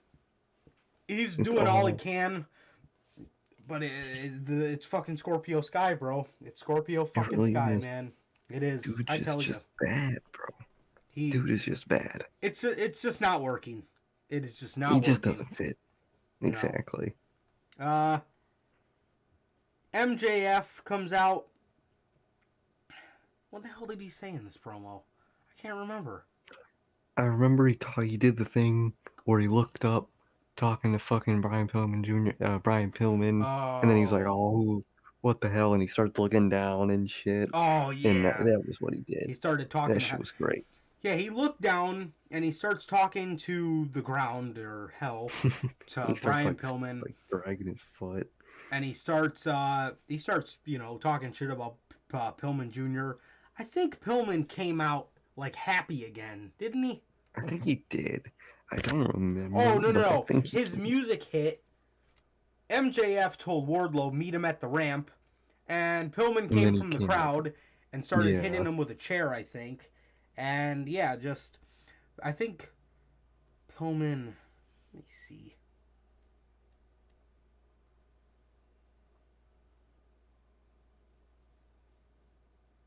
Yeah, so he chased off MJF and Wardlow, and yeah, Pillman gets the upper hand this week, and it's obvious that MJF is obviously getting the victory. I think this is for him to get a quick win back from the Jericho one, and I don't know. I don't know what's gonna happen as far as feuds go. Hopefully, Jericho and MJF do not find themselves in each other's paths soon. Hopefully not, bro. John Moxley. Yeah, this was the main event of the show, but it's nothing. There's no reason for us to save it for the last thing. John Moxley and Eddie Kingston beat 2.0. Another piece of constructive criticism. I want to see 2.0 start getting taken seriously. I don't want to see them just be put in a match to lose it. I want to see them as a formidable tag team. I want to see them in a title match with the Lucha Bros. Not saying that they have to win, but I want to see them in one of those dynamite big matches with the Lucha Bros. I think they can do great in that spot. And yeah, almost definitely. 2.0 series. Yeah, 2.0 was great, and I need them to not lose as much. I'm tired of these guys being put in a fucking spot where it's just lose, lose, lose. And yeah, gotta start winning, bro. Because I really like those two. Me too, bro. After the match, Suzuki Goon comes out, and they're building to their match on Dynamite, I believe, next week with tag match with Mox and Eddie versus Suzuki Goon, Archer and Minoru Suzuki. Malachi Black comes out to the ring. Malachi Black comes out to the ring, man, and he starts cutting a promo, and he says, and before he could even really talk about anything, he says he spots the enemy, and it is on Rosaria Dawson. Who the fuck is that, you may ask? That is Cody's co-host on the Go Big Show. fucking great. Now he's bringing his Go Big Show friends to AEW. Isn't this just fucking fantastic? The only good thing about her involving herself with AEW is she is in The Mandalorian, so hopefully that could be Sasha's connection there you go. into I did not know AEW. that. That's awesome. She plays Ahsoka live action. She's actually really good, but man, I was not a fan of this on TV. So we'll get to kind of why I think she was put in this spot. Mm-hmm.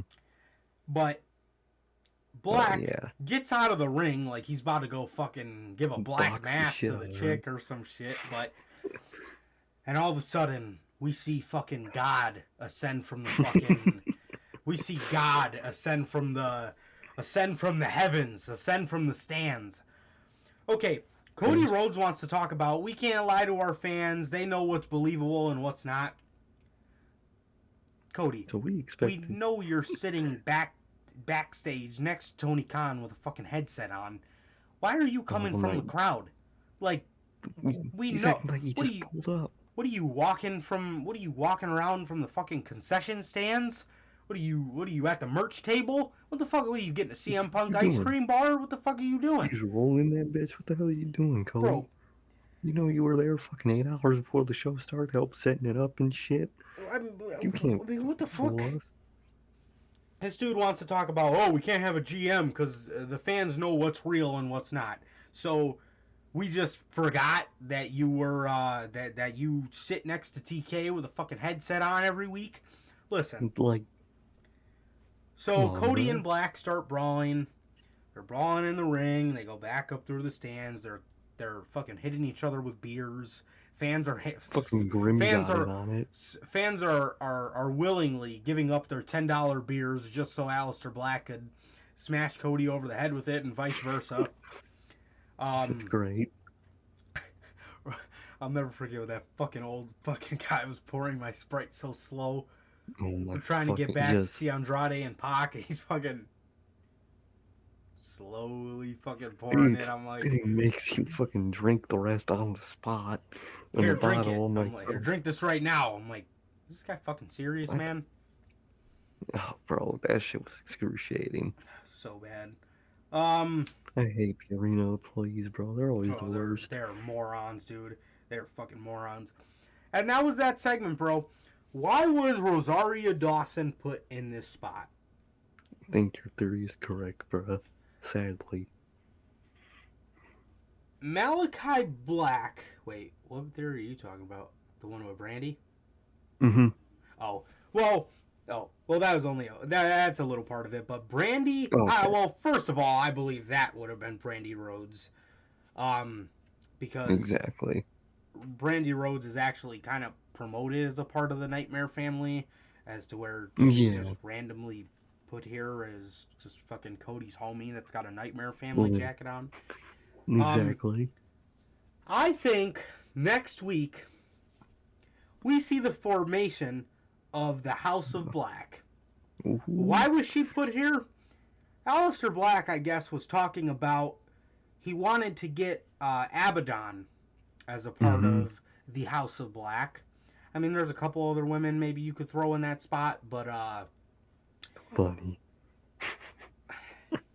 I can even laugh. I can now laugh. Well, at he that. did. Oh, he, no. he did say he wanted Butcher and Blade, so I don't know if that goes along God. with them. They would be Probably. perfect. They would be perfect. They would be perfect for that But shit. I think maybe next week we see the formation of the House of Black, or at least the first member of it. Yeah. And boy, oh boy, Probably. things should get interesting, bro. Things should get fucking interesting. Because he name dropped House of Black. Yeah, in the beginning of his promo, he said House of Black members rise, and so yeah, but man, should be interesting, bro. Should be interesting to see what happens here. But like I said, man, we get to see the uneventful fucking debut. I'm so shocked we did not see the lights go out and he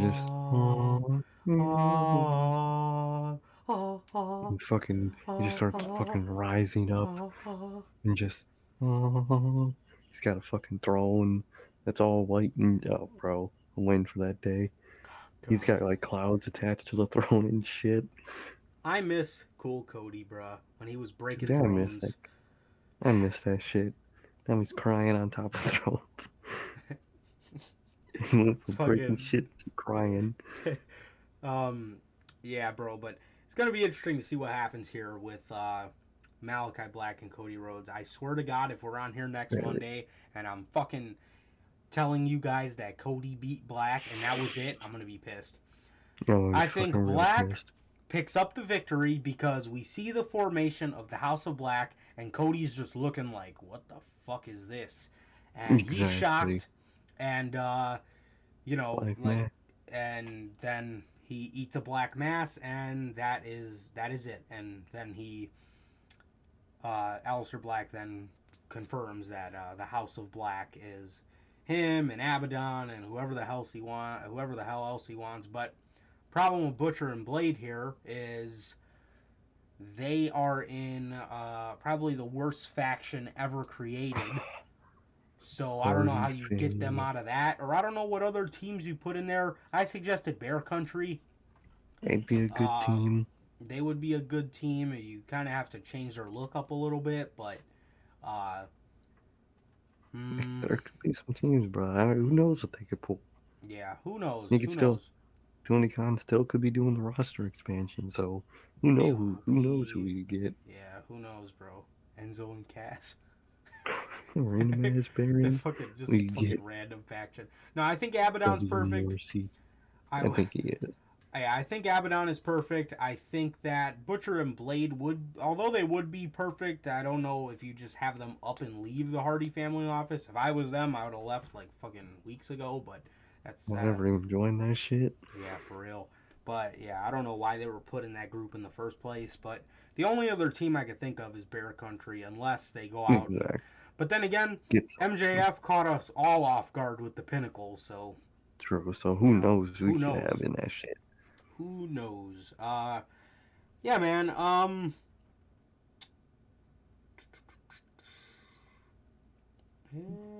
think that's it for Dynamite, except for Bryan Danielson comes out. Hey. Or no, Kenny Omega comes out.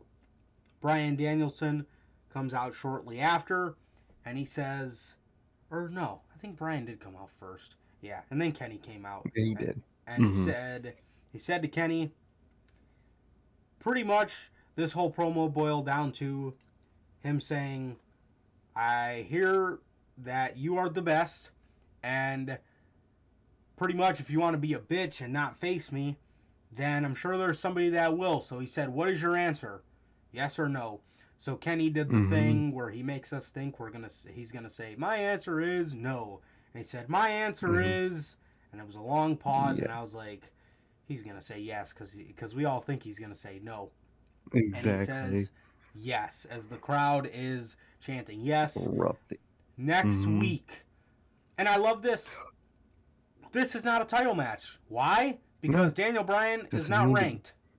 Daniel Bryan is not ranked. So that was the reason they gave Bryan isn't ranked, and they said if he beats Omega, he can that will be a great head start to his rankings, but Bryan is not ranked, so however, he does not get the title match. So exactly. You'll love to see it. Yeah, man. I love to see somebody coming into the company and not just getting a title match, but more so just making a challenge. Do you want to face me? General wrestling. Just one-on-one. No belt, no nothing. That's what TV's about. Exactly. So next week, we get to see the American Dragon versus the One-Winged Angel, bro. So I can't wait to see his ring gear, bro. That shit's gonna be heat. Oh, man, I cannot wait to see. I'm so pumped for Bryan versus Omega. This is going to be fucking historic. Valkyries. I can't wait. Yeah, bro, I am so excited, man. And I do think next week in Arthur Ashe, we see the return of the Hangman. And boy, fucking boy, I am pumped. Is gonna be I am pumped, bro, to see Hangman. I cannot fucking wait. And then if the rumors are true, we're looking at what is that? 8 days until the debut of Bray Wyatt. The rumors are true. That is true. If the rumors are true, we're looking at 8 days left till Wyndham. I could see them shocking everybody if the Dark Order is placed anywhere on this show and having him debut here, if he is really out of that 90-day. But I can see it. But if he is debuting in New York, it's going to be in Rochester. Yeah, absolutely. Man, that's fucking insane. That's insane to think about. 8 days left. If the rumors are true, we have 8 days till the debut of Wyndham and AEW. Gotta be unbelievable, bro. Gotta be crazy. Yeah, absolutely, man. That was Dynamite. On Rampage, we seen Anna Jay and Anna Jay versus the Bunny. Fuck. Who the fuck won this match? I don't think I won. Oh, yeah. I think Anna Jay won, and then they got attacked. Yeah. And Anna Jay and Tay Conti were laying there, laid out. So that was that. Yeah. The show opened up with the Lucha Bros beating the Butcher and the Blade. And after the match, Matt Hardy comes out. Matt Hardy and Jack Evans come out and give a Orange Cassidy fan a haircut. And they say, Orange Cassidy, we want to strip away everything that makes you cool. So we want to shave your hair. What? I never recalled his hair making him cool. I'd say that fits more of somebody like Jungle Boy. Yeah. Not fucking orange. Like, what the? Nobody look at. Oh man, look at that fucking hair. Wow. They were treating the fucking mark like he was Orange Cassidy the whole time. Yeah, this is what you get. This, like, bro, what? That shit made no fucking sense. I don't know what the fuck that was. I cannot stand it. Please, bro, give us Broken Matt. I cannot stand Matt Hardy right now. If they would have brought him in as like, Hardy Family Office, Matt, and then when he hit his head at All Out, because that was the original. That's how Matt Hardy became broken in the first place. Jeff was being a spot monkey, and he jumped on him, and it like damaged his brain, or he like landed on his head. That's what they tried to say. That would have been the perfect way to bring in a broken Matt, is after Matt hit his head and fucking damn near almost died in front of all of our eyes. Literally. He becomes broken, but give us broken Matt. This big money Matt is not it. It is not fucking it does not work anymore. Give us broken Matt and completely revamp it and make it feel cool again. And except make it an AEW version of it, bro. Exactly. We've seen a back and forth with Ruby Soho and Dr. Britt Baker. This was fucking fire. Alexa Bliss and Charlotte Flair, although they had a great segment tonight, this comes nowhere close. Oh no, nowhere fucking close. To what was going on here with this segment, man. This was heat. Britt Baker said to Ruby Soho, now that you got some TV time, let's do this. And Ruby said, Britt Baker was telling Ruby that she does not know who she is and stuff like that. And then Ruby said, I do know exactly who I am. I just haven't had the freedom to prove it until now.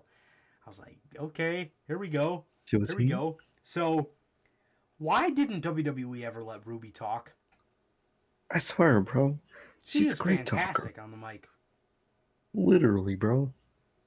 Yeah, she is fucking fantastic on the mic, bro. And Ruby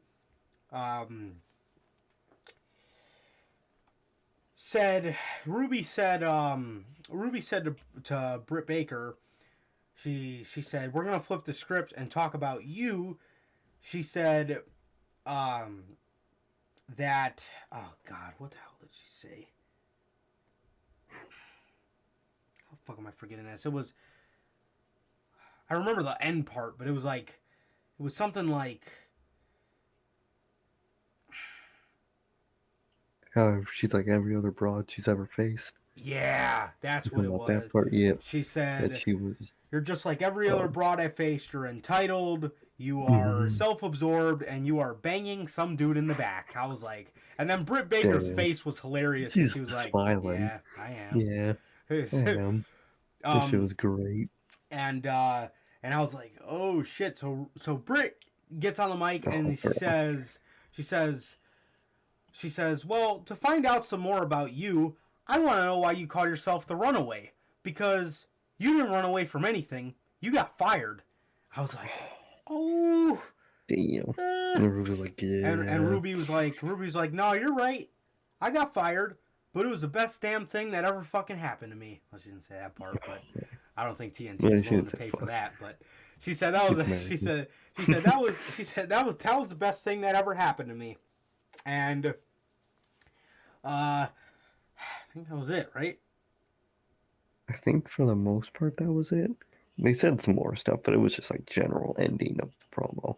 Yeah, and But yeah, man, that and shit was then heat. bro, I forgot to bring this up. Speaking of shit that wasn't speaking of shit that was digs at WWE, I actually have this saved here. I have the quote somewhere.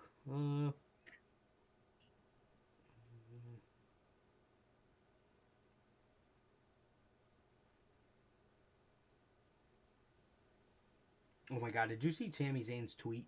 A cryptic tweet about my future. Bro, I saw that shit. His ass is dicking around. I fucking love Sammy. I was like, fucking Sammy, man. Damn. I thought I saved this shit, bro.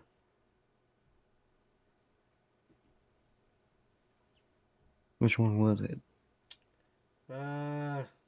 It was the thing that Christian said. Oh shit! Oh, what the fuck? I forgot what he said. I had a. I mean, I know what he said, but I would have liked to have the. I'm dead. The quote here. CM Punk made a poll tweet and he says, "Choose your own adventure, Long Boys or CM Trunks." So I think he's letting the fans decide what he's using, and Trunks are the one CM winning in the Trunks. poll. So Wait, I think the we're Trunk? gonna get Trunks. Really? It looks like it, yeah. What was the other one? Long what? Long Boys, BOIS. Long Boy. Okay, here it is. Christian Cage on Dynamite right after that Adam Cole promo said, "Are you fucking serious?" He did not say that. Are you fucking serious? You know, man, you know what I want to see referenced?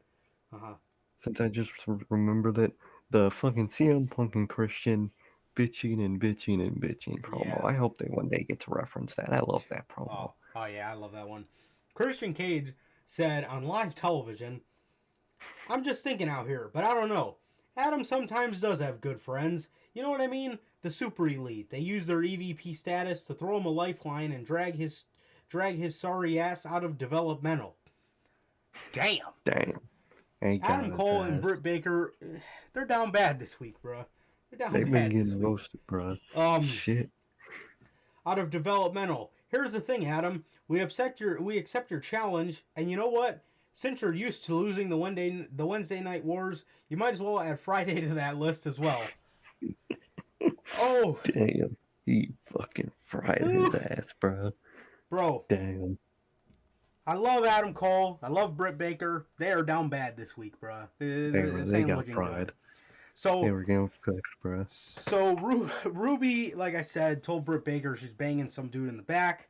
Britt Baker says, "You didn't run away from anything. You got fired." And man, oh man, they started brawling. Britt Baker got outside the ring, and Ruby got a chance to hold up the AEW Women's Championship, bro. Little sad Ruby's not going to win it, but I think they know what they have in her. And I don't think she will suffer at Brian Cage, because you got to think, Brian Cage was coming into a men's division that has a lot of sharks in it. Exactly. Ruby is not. And Ruby is immediately a shark. Is one of the sharks. Ruby is up there with the top three. Ruby's up there in that like top tier, which in my opinion there's only three, which is Britt, Ruby and Thunder Rosa. So Exactly. She's up in there already, so she'll be already, good.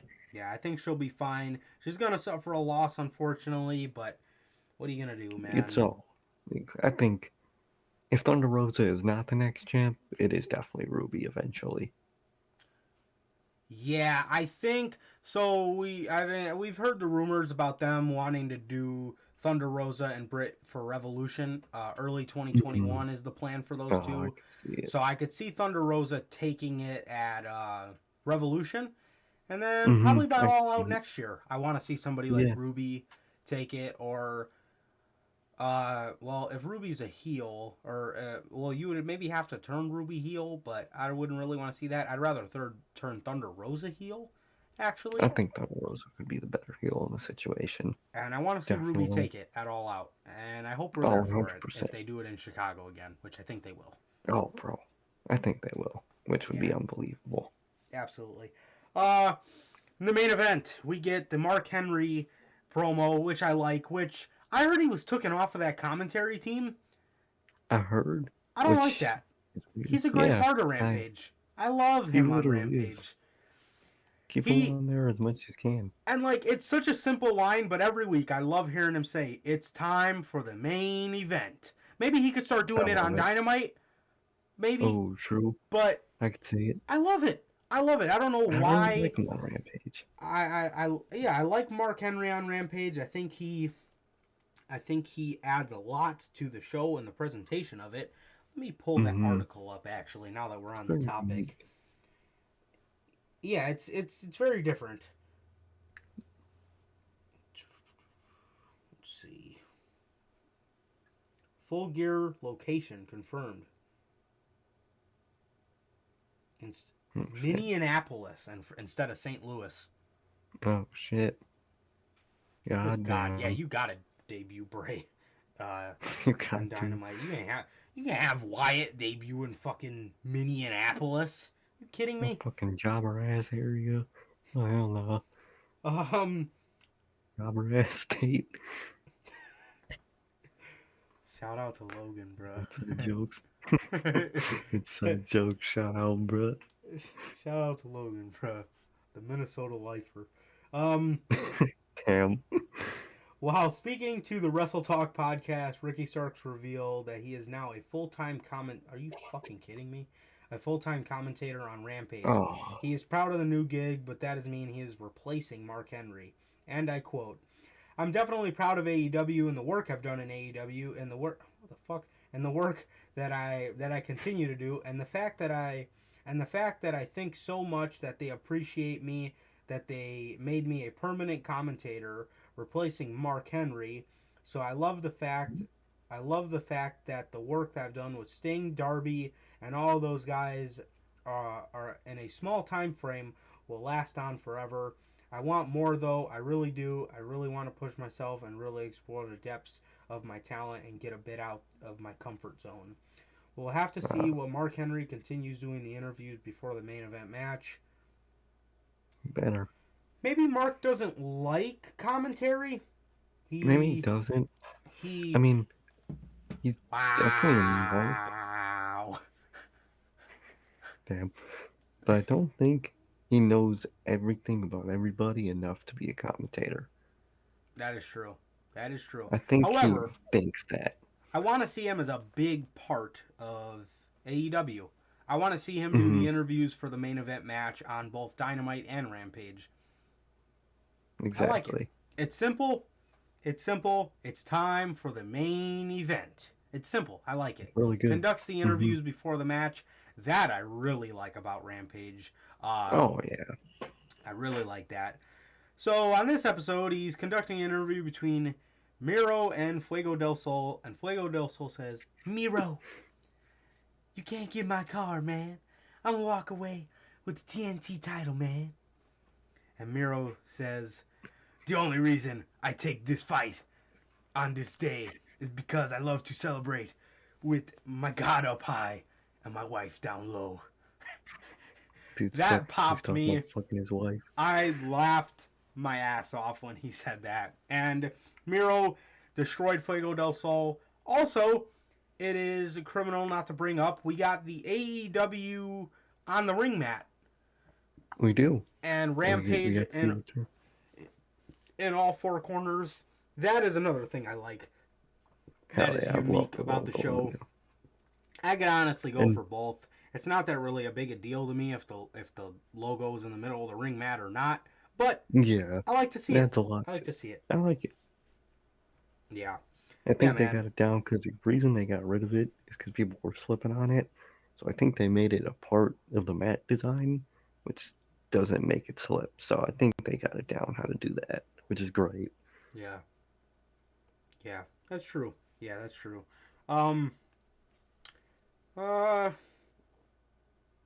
Yeah, man. So he beats Fuego, and he continues to beat him up after the bell, and Sammy Guevara comes out and picks up the TNT Championship, and it looks like that is where we're going with Miro.